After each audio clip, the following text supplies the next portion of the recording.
Bismillahirrahmanirrahim.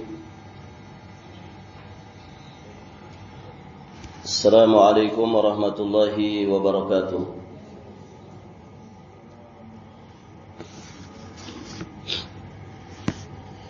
Alhamdulillahi rabbil alamin. Wabihi nasta'in ala umuri dunya waddin. Wassalatu wassalamu ala ashrafil anbiya'i wa imamil mursalin, نبينا محمد عليه أفضل الصلاة وأتم التسليم وعلى آله وأصحابه أجمعين وسلم تسليما مزيدا إلى يوم الدين ثم أما بعد اللهم إنا نسألك علما نافعا ورزقا طيبا وعملا متقبلا اللهم بك أصبحنا وبك أمسينا وبك نحيا وبك نموت وإليك النشور. Para hadirin jamaah salat subuh rahimani wa rahimakumullah. Alhamdulillah, kita bersyukur kepada Allah Subhanahu wa taala pada pagi hari ini insyaallah taala sebagaimana kita rencanakan, kita akan mulai membahas satu kitab yang ringkas namun patut untuk kita pelajari, yakni kitab yang berjudul Al-Qawaidul Mudha'ah fi Madhhabi Ahli Sunnah. Baik, para jamaah yang dirahmati Allah, ya, di dalam kitab ini ada sekitar 120 sekian kaidah terkait dengan madhab ahli sunnati wal jamaah. Muqaddimah dari kitab ini sudah kita bacakan. Dan para jamaah yang dirahmati Allah, sebelum kita membahas kaidah pertama, kita akan pahami terlebih dahulu istilah dari kaidah, kemudian istilah dari ahli sunnah wal jamaah. Kaidah itu sudah menjadi bahasa kita. Kaidah berasal dari bahasa Arab, al-qaidah. Orang kita menyebutnya kaidah. Kaidah itu istilah untuk rumusan yang menjadi asas, rumusan asas yang menjadi hukum, atau dia aturan yang sudah baku yang kemudian terlahir darinya beberapa cabang permasalahan yang lainnya. Hadirin jamaah yang dirahmati Allah, ya, bisa juga dikatakan kaidah itu ya patokan. Kaidah itu barakallahu fikum rumusan asas, sehingga kita bisa memahami ya sesuatu itu berdasarkan kaidahnya. Adapun ahli sunnah, hadirin jamaah yang dirahmati Allah, istilah ahlus sunnah wal jamaah, ahlu berarti ahli, sudah jadi bahasa kita juga. As-sunnah yang dimaksud adalah pedoman yang diwariskan oleh Nabi sallallahu alaihi wasallam berupa ilmu, keyakinan, petunjuk ataupun perilaku. Jadi semua yang dibawa oleh Nabi dari awal sampai akhirnya, nah itulah sunnah. Di dalam pembahasan kita ini nanti ada sunnah di dalam makna fikih. Sunnah di dalam makna fikih itu berarti apa yang bersanding dengan wajib. Kalau wajib dikerjakan mendapat pahala, ditinggalkan dapat dosa. Kalau sunnah dalam ilmu fikih diamalkan dapat pahala, ditinggalkan tidak berdosa, walaupun hitungannya rugi. Tapi dia tidak berdosa. Nah itu sunnah secara fikih. Nah, yang kita bahas bukan itu. Yang kita bahas adalah perjalanan kehidupan Rasulullah sallallahu alaihi wasallam yang kemudian menjadi pedoman bagi seluruh umatnya.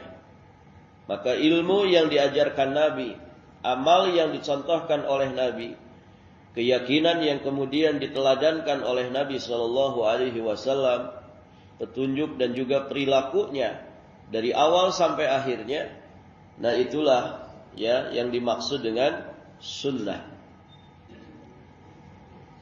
Adapun yang dimaksud dengan jamaah, Ahlus Sunnati wal Jamaah, jamaah yang disandingkan dengan sunnah, itu yang dimaksud adalah jamaatus sahabah.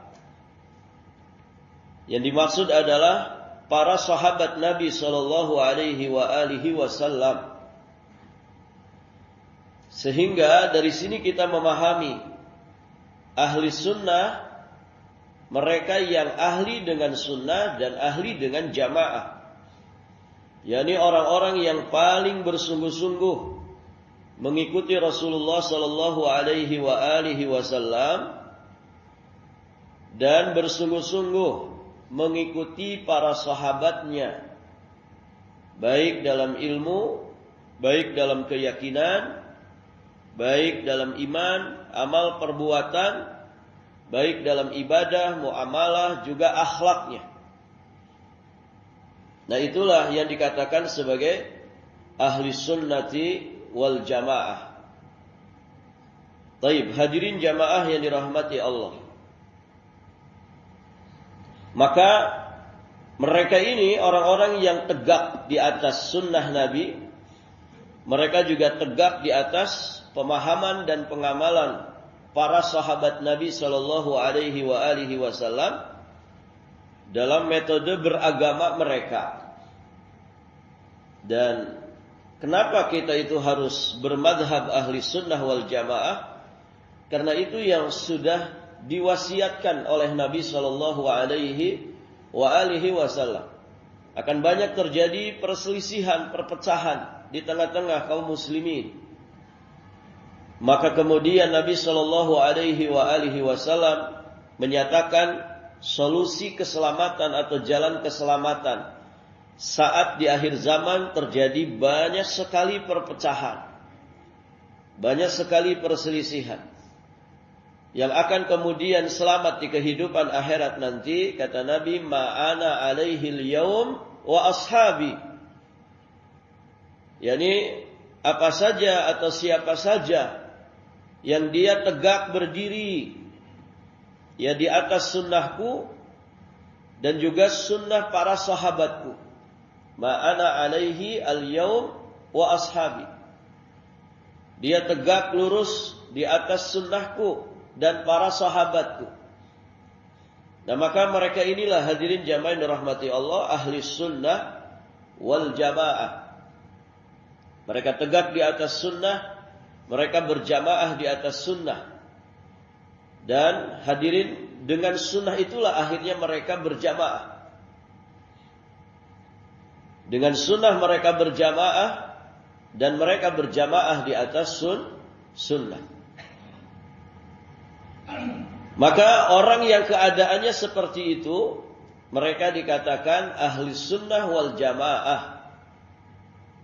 Walaupun kemudian ya mereka ya tidak mengklaim, tidak menggembor-gemborkan kalimat ini. Tapi bagaimana keadaan ya manusia, apakah dia di atas sunnah, di atas pemahaman dan pengamalan para sahabat ataukah tidak? Maka hadirin jamaah yang dirahmati Allah, sejatinya ahli sunnati wal jamaah bukan hanya semata klaim, ya bukan hanya semata pengakuan, ya saya ahli sunnah wal jamaah, atau kemudian menamakan kelompoknya sebagai ahli sunnah wal jamaah. Bukan hanya sekedar klaim. Bisa saja ada orang, mungkin dia barakallahu fikum ya kurang mengenal istilah ini, tapi keadaan keyakinannya, keadaan ucapan lisannya, amal perbuatannya, muamalahnya, ibadahnya, akidahnya ternyata berada di atas sunnah Nabi, berada di atas sunnah para sahabat, maka sejatinya orang ini ahli sunnah walaupun dia sendirian. Dia dikatakan ahlul jamaah walaupun dia sendirian, walaupun dia kemudian tidak mengatasnamakan dirinya dengan itu. Maka hadirin jamaah dirahmati Allah, jadi ahli sunnah wal jamaah ini tidak berarti siapa saja yang mengklaim dirinya di atas ahli sunnah wal jamaah. Ini tidak berarti orang-orang yang menamakan kelompoknya dengan kelompok ahli sunnah wal jamaah. Tapi yang menjadi acuan adalah manhaj, metode dia di dalam beragama. Apa yang kemudian dia jadikan pegangan pedoman utama ya di dalam menjalankan agamanya. Karena kalau sekedar mengklaim, semua orang juga bisa mengklaim. Kalau sekedar ngaku-ngaku para jamaah, semua orang bisa mengaku. Wong penjahat saja nggak mengaku jadi penjahat. Ya, tukang korupsi ya tidak mengaku sebagai tukang korupsi. Hadirin jamaah yang dirahmati Allah. Ya, kalau dalam pepatah Arab dikatakan kullun yadda'i waslan bilaila.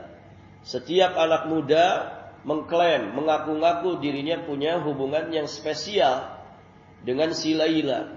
Ya, Laila ini barakallahu fikum sosok wanita yang menjadi idaman para pemuda.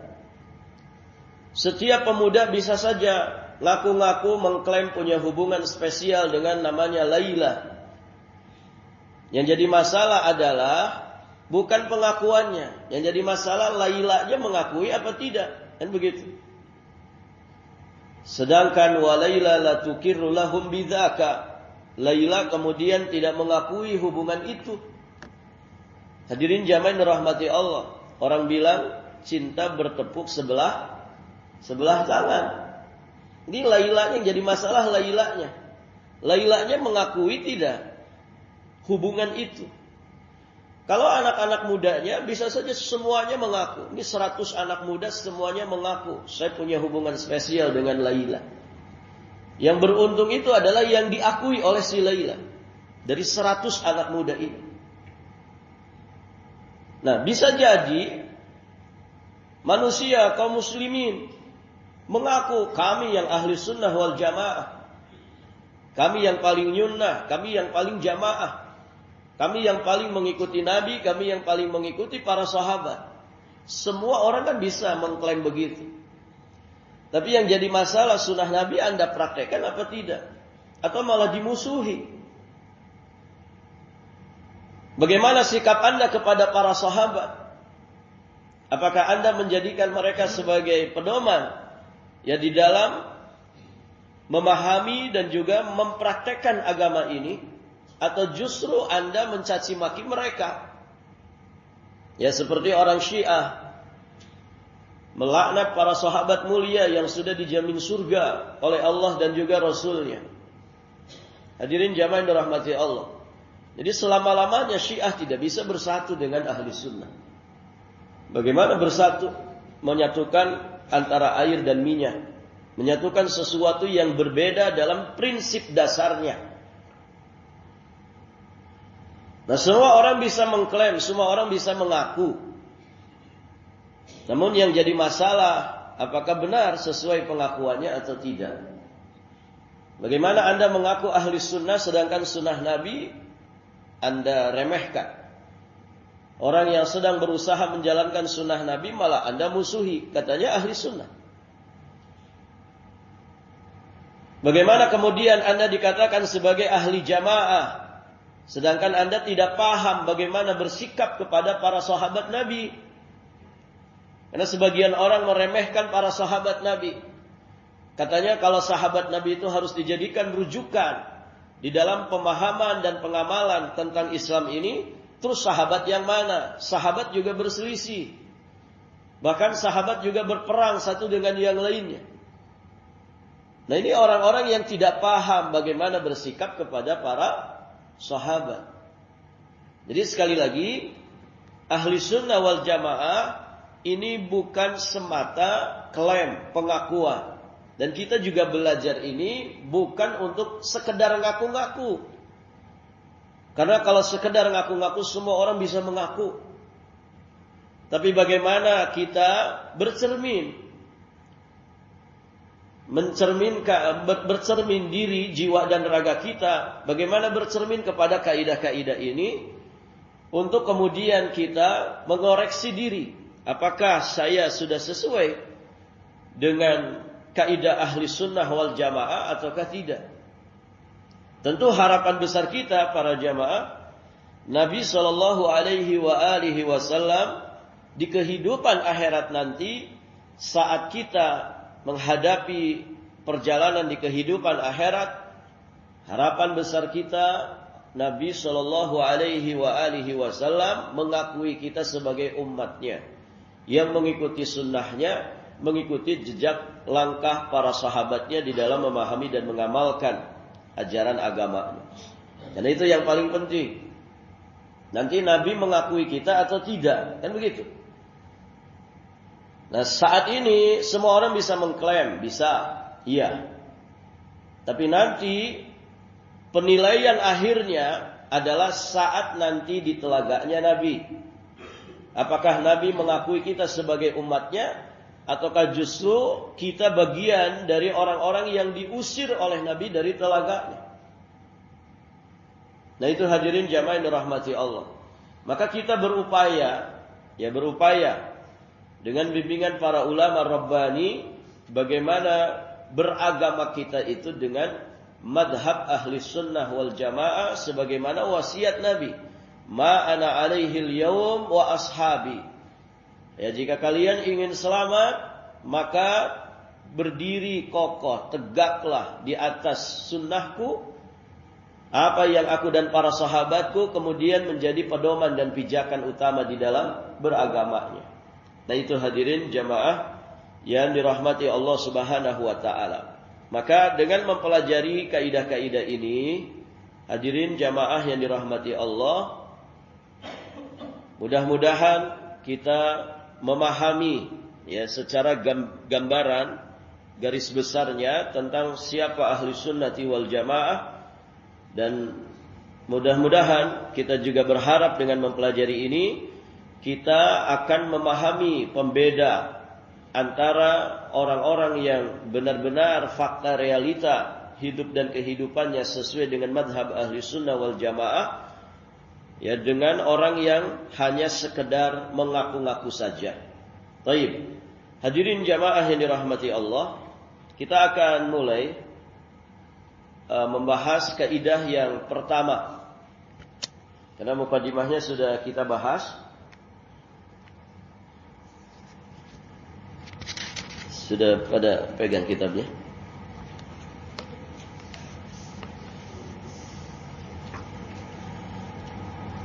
Di dalam kitab ini ada sekitar 125 kaidah. 126 ya.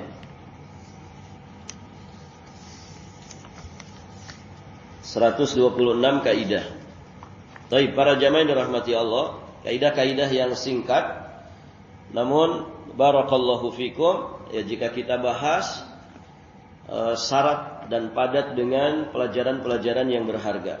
Dan kaidah-kaidah ini ya ditulis sejatinya bukan tanpa dalil. Tapi ini kan rumusan. Ya, rumusan. Untuk kemudian kita bisa memahami ya cabang-cabang dan juga pembahasan-pembahasan turunannya. Baik, hadirin jamaah yang rahmati Allah. Kaidah pertama bisa dilihat halaman ke-6. Al-qaidatul ula, ahlus sunnati wal jamaati la yakhuduna mu'taqadahum illa minal kitabi was sunnah. Ini poin pertama, kaidah pertama, yang dari kaidah pertama nanti sampai kaidah 126, ini semuanya pokok-pokok dasar, landasan-landasan utama ya di dalam kita beragama. Kaidah pertama, hadirin jamaah yang dirahmati Allah, ahli sunnah wal jamaah tidak mengambil akidah mereka kecuali dari Al-Quran dan Sunnah. Baik, jelas ya. Ini di antara hal yang harus diperhatikan oleh seluruh kaum muslimin, terutama para penuntut ilmu, dalam masalah sumber pengambilan akidah. Bagaimana mereka berusaha meluruskan sumber pengambilan akidahnya. Mengapa? Karena jika sumber pengambilan akidah ini selamat dan lurus, maka berarti selamat pula dan lurus pula iman seseorang itu. Selamat dan lurus pula praktek dari akidahnya. Akidah itu kan dasar ya di dalam kita beragama. Maka nanti dia akan menghasilkan ibadah. Dia nanti akan menghasilkan yang namanya muamalah, menghasilkan yang namanya akhlak, zahiran wa batinan, baik secara zahir ataupun batin. Ketika sumbernya ini sumber yang benar, sumber yang jernih, sumber yang bersih, sumber yang lurus dan selamat, maka nanti outputnya juga demikian. Dan begitu. Hadirin jamaah yang dirahmati Allah. Kalau sumber pengambilannya sudah salah, maka nanti hasilnya juga salah. Sehingga hadirin jamaah yang dirahmati Allah, sumber pengambilan akidah ini akan sejalan lurus dengan nanti alirannya, hasilnya. Kalau sumber pengambilannya jernih, maka nanti yang dihasilkan sesuatu yang jernih juga. Kalau yang menjadi sumbernya keruh, maka nanti ngalirnya juga keruh. Nah, disinilah hadirin jamaah dirahmati Allah, ahli sunnah, mereka mengambil akidah mereka hanya dari Al-Quran dan juga sunnah. Dan tentu masuk di dalamnya ijma' para ulama, masuk di dalamnya qiyas yang sahih, analogi yang sahih. Karena ini 4 sumber rujukan kita dalam beragama. Dan sejatinya qiyas yang sahih, kemudian juga ijma'nya para sahabat, ini sejatinya sudah termaktub petunjuknya di dalam Al-Quran dan juga sunnah. Baik, hadirin jamaah dirahmati Allah. Maka ahli sunnati wal jamaah menolak dengan sangat keras, memasukkan logika akal semata atau hawa nafsu ke dalam masalah keyakinan. Ya, dan nanti di kaidah berikutnya nanti akan kita bahas. Jadi ahli sunnah menolak keras memasukkan logika, ya, filsafat, ahlul kalam, dan juga memasukkan hawa nafsu ke dalam masalah keyakinan. Kenapa? Karena nanti bisa rusak akidah ini. Kalau sekedar main logika para jamaah, maka akidah kita bisa rusak. Contoh misalkan keyakinan bahwa azab kubur dan nikmat kubur itu ada. Akidah ahli sunnah mengajari kita bahwa nikmat kubur itu hak, azab kubur itu hak, benar ada. Nah sekarang kalau orang mau masukkan logikanya ke dalam akidah ini, kira-kira masuk logika enggak? Para jamaah, pasti dia akan menentangnya. Kenapa? Dari mana? Mana katanya palu malaikat? Enggak ada itu. Buktinya orang sudah dikubur sekian lama, ketika digali lagi, ya jasadnya gitu-gitu saja. Paling hancur jadi tulang belulang. Enggak ada tuh namanya palu malaikat. Enggak ada katanya yang kemudian dihancurkan, dibakar, di apa. Hadirin jamaah dirahmati Allah. Nah ini bahayanya logika. Kalau kemudian masuk ke dalam masalah akidah, rusak akidah itu. Ya. Atau dia menjadi penentu di dalam penetapan akidah, maka rusak. Dan akal manusia itu kan satu dengan yang lain berbeda-beda tingkatannya. Maka ahli sunnah wal jamaah menolak memasukkan logika, filsafat atau hawa nafsu dalam masalah keyakinan. Kenapa? Karena akidah itu adalah perkara gaib yang ketentuannya wajib bersumber dari wahyu yang terjaga. Ini kan perkara gaib, akidah tentang iman kepada Allah. Allah gaib. Kemudian iman kepada malaikat, iman kepada kitab-kitab. Hadirin jamaah yang dirahmati Allah, saat turunnya Al-Quran, kita kan tidak ada di masa itu. Barakallahu fikum. Kemudian iman kepada yaumul akhir. Kayak apa yaumul akhir? Ini perkara gaib. Yang di dalamnya termasuk iman kepada semua peristiwa di alam kubur. Kemudian iman kepada takdir. Takdir kita ini juga gaib. Nah, kalau bukan petunjuk dari wahyu yang maksum, yang terjaga, ya, maka hadirin jamaah dirahmati Allah, ya kita tidak akan bisa berakidah dengan benar. Karena nanti orang akan ngarang-ngarang dengan akalnya. Oleh karenanya, dia hanya mengambil sumber akidahnya dari Al-Quran dan juga sunnah. Tidak ada yang lainnya. Dia hanya mengambil akidahnya dari Alkitab dan sunnah. Karena ini dua wahyu yang maksum, terjaga kemurniannya dari awal sampai akhirnya. Dan banyak sekali kalau kita turunkan ayat-ayat Quran, hadis-hadis Nabi yang menegaskan, ya, bahwa Al-Quran dan Sunnah itu adalah pedoman hidup bagi manusia. Tidak ada penyimpangan di dalamnya. Kita nukilkan beberapa ayat. Di surat Al-An'am ayat 38 Allah Subhanahu wa taala berfirman, "Ma farratna fil kitabi min syai', tsumma ila rabbihim yuhsyarun." Tidaklah kami alpakan sesuatu dalam kitab Lauhul Mahfuz atau dalam kitab Al-Quran. Tidak ada yang terlewatkan tidak ada yang terlewatkan, ya, di dalam Al-Quran itu sesuatu apapun. Summa ila rabbihim yuhsyarun. Kemudian kepada Rabb mereka lah mereka itu akan dikumpulkan. Jadi Allah nyatakan tidak ada yang terlewatkan di dalam Al-Quran. Semua yang menjadi pedoman hidup manusia dari awal sampai akhirnya, semua petunjuknya ada di dalam Al-Quran. Di surat Yusuf ayat 111 juga disampaikan, "Maka haditsa yuftara." Al-Quran itu bukanlah cerita yang dibuat-buat, walakin tasdiqal ladzi baina yadayhi.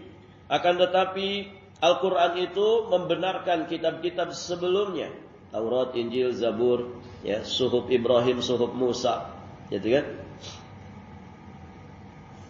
Wa tafsila kulli syai', dan Al-Quran juga menjelaskan segala sesuatu.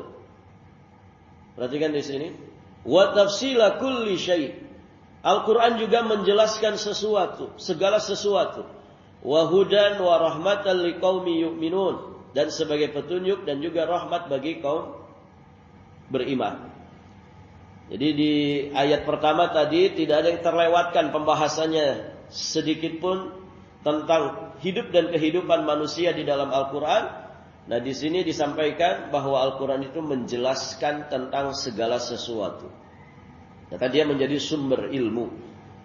Kemudian di surat An-Nahl ayat 89, "Wa nazzalna 'alaikal kitaba tibyanan likulli syai'."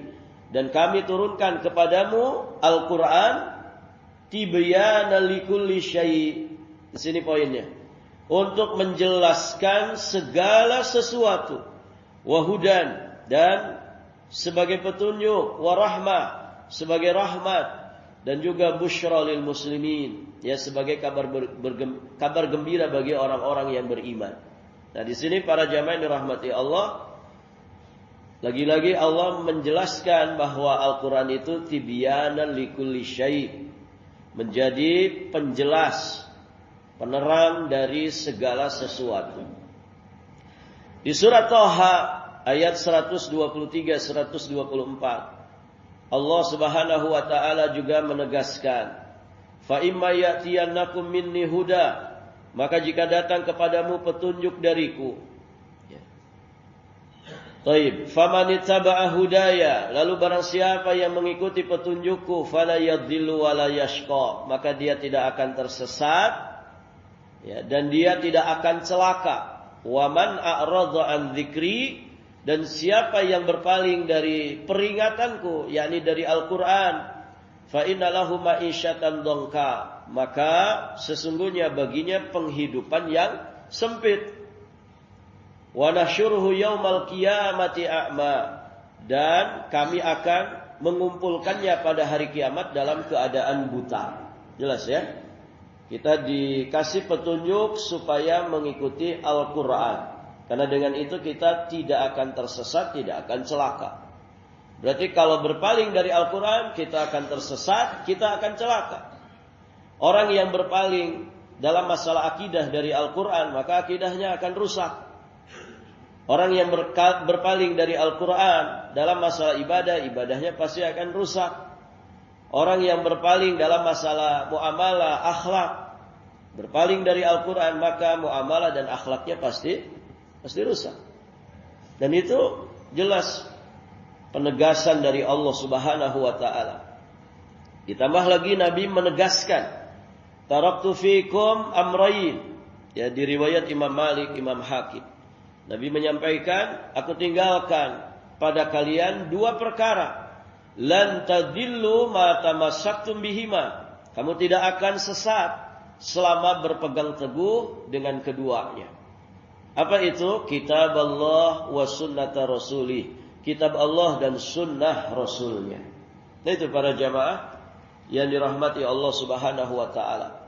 Ya, dipertegas lagi di riwayat Imam Muslim dalam khutbatul hajat yang sering Nabi sampaikan ketika Nabi berceramah, berkhutbah. Amma ba'du fa inna khairal hadisi kitabullah wa khairal hadi hadi Muhammadin wa syarral umuri muhdatsatuha wa kullu bid'atin dhalalah. Amma ba'du, kata Nabi, sesungguhnya sebaik-baik ucapan adalah kitabullah. Sebaik-baik ucapan adalah kitabullah. Dan sebaik-baik petunjuk adalah petunjuk Nabi Muhammad sallallahu alaihi wa alihi wasallam. Dan seburuk-buruk perkara adalah yang diada-adakan. Dan setiap yang diada-adakan tempatnya di neraka. Jelas ya? Para jamaah yang dirahmati Allah. Ini sebagian kecil dari berlimpahnya dalil-dalil dalam ayat Al-Quran. Juga dalam hadis-hadis sahih yang menegaskan bahwa Alkitab dan Sunnah itu harus dijadikan sumber rujukan utama di dalam kita beragama, terlebih dalam masalah akidah. Hadirin jamaah yang dirahmati Allah. Dan pernah kita sampaikan, ya, informasi yang paling banyak disampaikan Allah di dalam Al-Quran, informasi apa para jamaah? Berita atau informasi yang sering Allah sampaikan di dalam Al-Quran itu tentang siapa? Tentang Allah Azza wa Jalla. Informasi yang paling sering disebutkan di dalam Al-Quran itu ya informasi tentang Allah. Dan ini sejatinya kasih sayang Allah. Supaya hamba-hambanya mengenal dirinya. Coba perhatikan, baca ayat. Pasti ada lafzul jalalah, pasti ada nama, pasti ada sifat. Dari nama dan sifat-sifat Allah Subhanahu wa taala yang maha sempurna. Maka berarti berita dan informasi yang sering disampaikan di dalam Al-Quran itu tentang Allah. Supaya manusia kenal siapa Tuhannya. Dan itu informasi yang mudah ditangkap, dicerna oleh akal manusia. Maka kalau orang sampai tidak mengenal Allah, baik terkait dengan akidahnya, ibadahnya, muamalahnya, akhlaknya, ini keterlaluan. Hadirin jamaah dirahmati Allah. Maka ini menjadi perhatian kita bersama. Ini akidah yang agung, kaidah yang sangat besar. Bahwa tidak ada sumber rujukan di dalam mengambil akidah kecuali dari kitab dan juga sunnah. Baik, para jamaah, kita tambah satu kaidah lagi ya. Pengennya 3 kaidah. Syuruk jam berapa? Lebih berapa? Lebih 10. Baik, nah, kita lanjutkan sedikit. Itu kaidah pertama ya. Kemudian kaidah yang kedua, la yata'aradu nassun sahihun ma'a aqlin sarih. Tidak mungkin terdapat pertentangan antara dalil yang sahih. Dalil yang sahih ya. Berarti kalau ada dalilnya tidak sahih bisa saja bertentangan dengan akal. Tidak mungkin terdapat pertentangan antara dalil yang sahih dengan akal yang jernih. Akal yang sehat. Akal yang lurus, akal yang masih sesuai dengan fitrahnya. Hadirin jamaah yang dirahmati Allah. Jadi tidak mungkin bertentangan. Sehingga tidak boleh dipertentangkan antara dalil sahih. Dalil sahih itu kan dari Al-Quran dan dari hadis-hadis sahih. Atau ijma' ulama rabbani, ijma' para sahabat, atau qiyas yang sahih. Nah ini tidak mungkin bertentangan dengan akal yang sehat. Maka tidak boleh dipertentangkan. Karena tidak bertentangan. Hadirin jamaah dirahmati Allah. Sesuatu yang berasal dari Allah tidak mungkin saling bertentangan. Wahyu itu kan datang dari Allah. Al-Quran dan hadis itu dua-duanya wahyu dari Allah. Tidak mungkin Al-Quran satu dengan yang lainnya. Ayat ini bertentangan dengan ayat ini. Surat ini bertentangan dengan tidak mungkin itu. Pun demikian antara satu hadis dengan hadis yang lain. Tidak mungkin bertentangan. Pun demikian Quran dengan hadis atau hadis dengan Quran. Tidak mungkin bertentangan. Ini akidah yang harus kita tanamkan di dalam jiwa dan raga kita. Dalil yang sahih tidak mungkin bertentangan dengan akal yang sharih. Tidak mungkin. Para hadirin jamaah yang dirahmati Allah. Karena itu bersumber dari Allah. Dan yang bersumber datang dari Allah tidak mungkin saling bertentangan. Dan Allah tegaskan itu di dalam Al-Quran. Ya di antaranya di surat An-Nisa ayat 82. Apa kata Allah? Walau kana min indi ghairillahi lawajadu fihi ikhtilafan katsira. Seandainya Al-Quran ini datang dari selain Allah, maka akan terjadi banyak sekali perselisihan. Kalau ada orang, Ustaz ini hadis ini kayaknya bertentangan dengan hadis yang lain. Atau misalkan ayat, ini kok kontradiksi ayat ini dengan ayat yang lain. Atau ayat ini kok kontradiksi dengan hadis Nabi. Atau hadis ini kok kontradiksi dengan ayat Quran.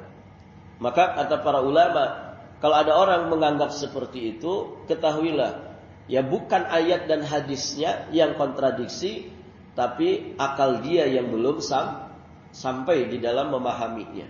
Makanya ya di kalangan para ulama ada kaidah menjamak. Menjamak itu menggabungkan. Ya, menggabungkan dalil-dalil yang ada, kemudian didudukkan perkaranya sehingga jelas dan terang benderanglah bahwa kedua dalil ini tidak bertentangan. Nah ini ya sesama dalil. Dalil sahih dengan akal juga demikian, tidak akan mungkin bertentangan. Kalau bertentangan, berarti Allah zalim dong Pak. Apa mungkin Allah zalim? Memberikan pedoman wahyu yang kemudian pedoman itu bertolak belakang dengan akal manusia. Itu namanya zalim. Kita disuruh ngikut wahyu, ternyata wahyunya tidak masuk logika, tidak masuk akal manusia. Itu namanya zalim. Berarti Allah sudah zalim kepada kita. Dan itu kan mustahil. Kenapa? Karena dalam sekian banyak ayat, dalam sekian banyak hadis, Allah menyatakan tentang dirinya bahwa Allah tidak pernah menzalimi siapapun. Ya bahkan Allah mengharamkan kezaliman itu terjadi sesama kita, sesama manusia. Nah itu para jamaah.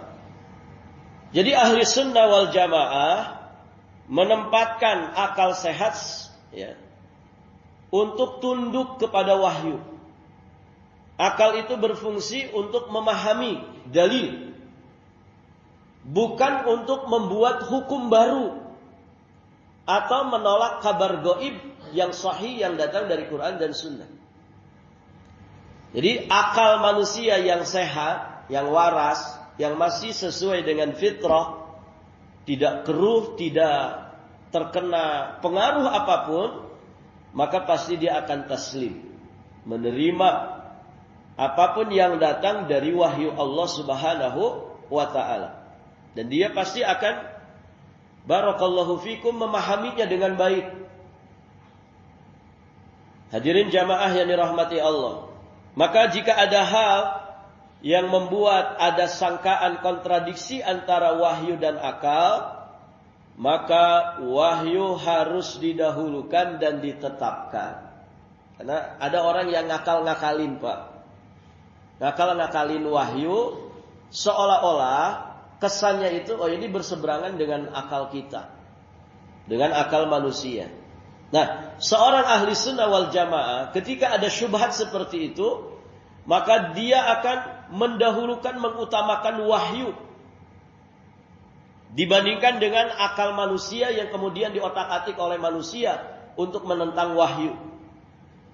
Kenapa? Karena wahyu itu datang dari seorang yang maksum, dari Nabi Shallallahu Alaihi Wasallam, kemudian dari Allah Azza wa Jalla, Rabbul Alamin, Rabb semesta alam.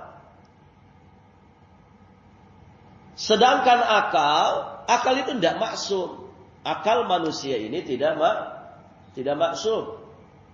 Akal manusia itu, para jamaah dirahmati Allah, jelas ya, kedudukannya di bawah wahyu. Ya. Karena yang asal, yang inti itu adalah wahyu, bukan akal manusia. Wahyu lebih tinggi kedudukannya daripada akal manusia. Ruang lingkup akal itu sempit. Ruang lingkup akal kita sempit, ya, dan terbatas. Sedangkan wahyu itu tidak terbatas, karena berasal dari Rabbul Alamin. Hadirin jamaah dirahmati Allah. Akal manusia terbatas. Akal manusia itu tidak lepas dari salah. Akal manusia itu hanya pandangan manusia saja. Pasti kurang, pasti terbatas. Bahkan sering dihinggapi oleh waham. Waham itu prasangkaan lemah, lagi salah. Hadirin jamaah yang dirahmati Allah. Coba perhatikan terbatasnya akal manusia, ya. Ketika orang melihat sesuatu secara nyata, ya itu saja yang dia lihat. Oh, si fulan itu begitu, ya. Itu akal manusia terbatas. Padahal hakikatnya tidak seperti itu. Misalnya ada orang nih boncengan sama perempuan, dilihat sama kita, itu si fulan kok boncengan sama perempuan, siapa itu? Akalnya berpikir kan, jangan-jangan dia selingkuh. Betulan selingkuh nggak Pak? Belum tentu kan? Bisa jadi dia itu adik perempuannya yang sudah besar. Bisa jadi dia istrinya yang kedua, begitu kan? Tapi kita belum tahu bahwa dia sudah nikah lagi. Dan begitu. Itu waham. Akal manusia itu terhinggapi oleh waham. Prasangka yang lemah lagi salah. Itu terbatas. Nah, kalau wahyu itu dari Rabbul Alamin yang maha mengetahui segala sesuatu, maka tidak terbatas sifatnya. Hadirin jamaah yang dirahmati Allah. Akal manusia juga sering tercampuri oleh hawa nafsu. Akal manusia tercampuri oleh kebodohan dan juga kelemahan. Sedangkan wahyu tidak. Maka jangan pertentangkan antara akal yang sehat dengan wahyu dari Allah. Ada satu kalam bagus sekali dari Syekhul Islam Ibnu Taimiyah. Beliau mengatakan, bal kullu ma ulima bil aqli sharih fala yujad anir Rasul sallallahu alaihi wasallam illa ma yuwafiquhu wa yusaddiquh.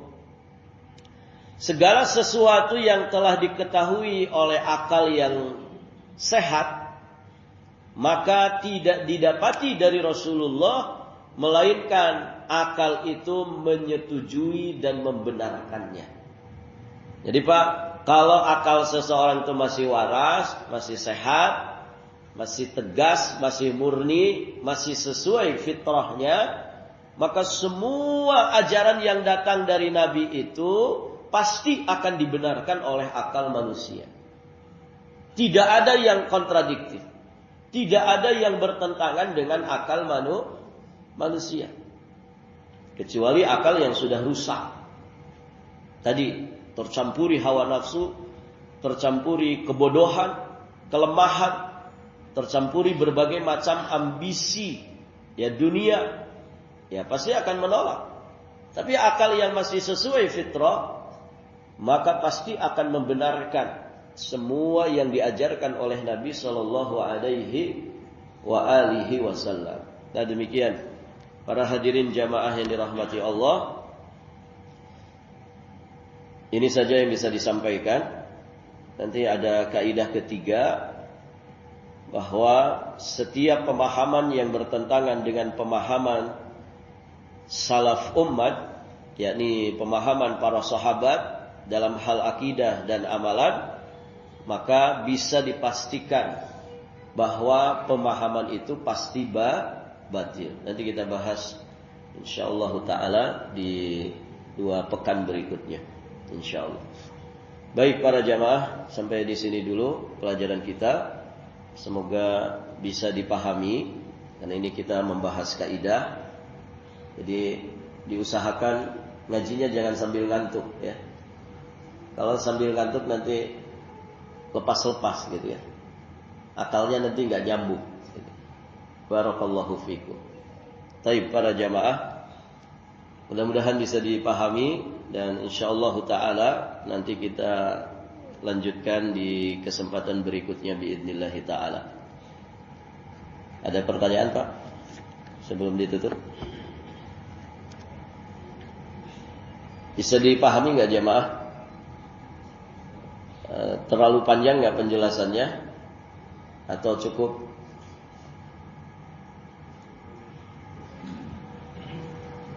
Penjelasan tentang kaidahnya terlalu panjang nggak? Jadi kalau terlalu panjang saya pendekkan. Cukup aja. Baik para jamaah, ya semoga benar-benar bisa dipahami ya. Bukan sekedar pengakuan ya. Paham Ustaz gitu. Coba ulangi penjelasannya. Ya pokoknya idem saja. Baik para jamaah, sampai di sini insyaallah kita rekam Pak, nanti kita sebarkan. Jadi nanti bisa diulang lagi gitu. Baik para jamaah, sampai di sini saja. Semoga berfaedah. Kalau tidak ada pertanyaan, saya anggap jamaah semuanya paham gitu. Insyaallah ya, percaya ke jamaah Nurul A'la ini memang di atas rata-rata insyaallah. Kita akhiri, subhanakallahumma wa bihamdika asyhadu an la ilaha illa anta astaghfiruka wa atubu ilaik. Wassalamualaikum warahmatullahi wabarakatuh.